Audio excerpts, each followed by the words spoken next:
Good morning. Happy Tuesday. Um, Today we're going to read the rest of chapter 18 and the first 10 verses of chapter 19.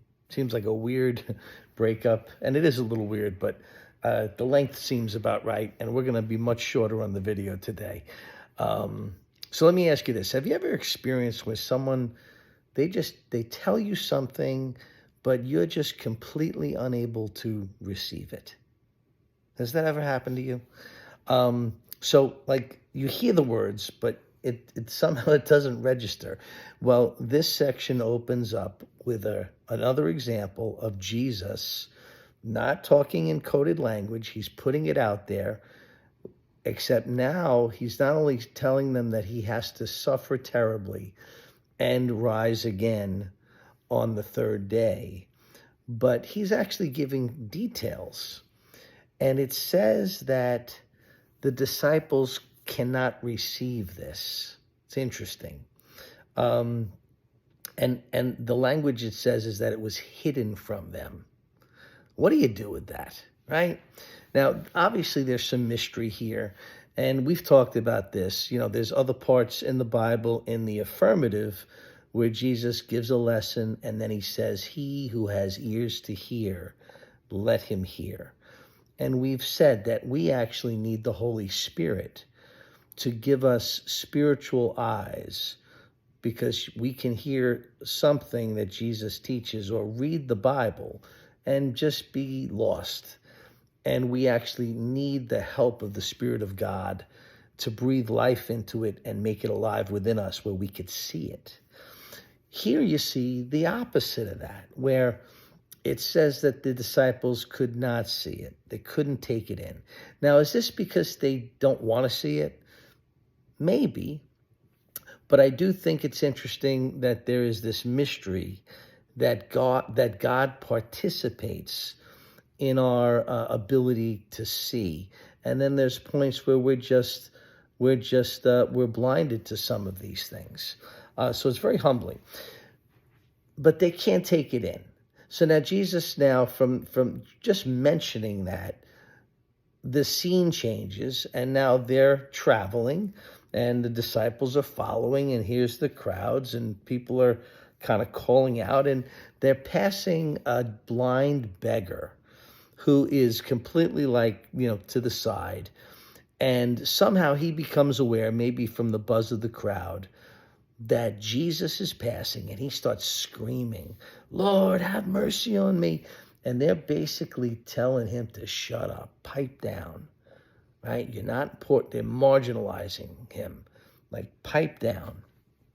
And then Jesus catches wind of this, and Jesus stops. Listen how beautiful the language is. And then Jesus says, "Bring him here to me." Like, bring him here. And then he says something interesting. There's a blind beggar, and Jesus says, "What do you want me to do for you?" Isn't that interesting?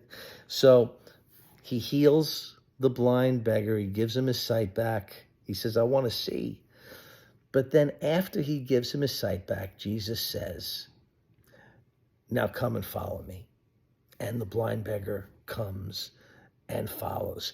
And then the story continues. We don't know if this is immediately after or if this is later on in the journey, but now he's passing through, and there's this character named Zacchaeus. And Zacchaeus is not liked. He's kind of shunned by society. He's a tax collector. He doesn't have too many friends, and he's a short guy. So he is so desiring to see Jesus that he climbs a sycamore tree so he could see over the crowds. And what an amazing moment that must have been when Jesus is walking past him with who knows how many people around him.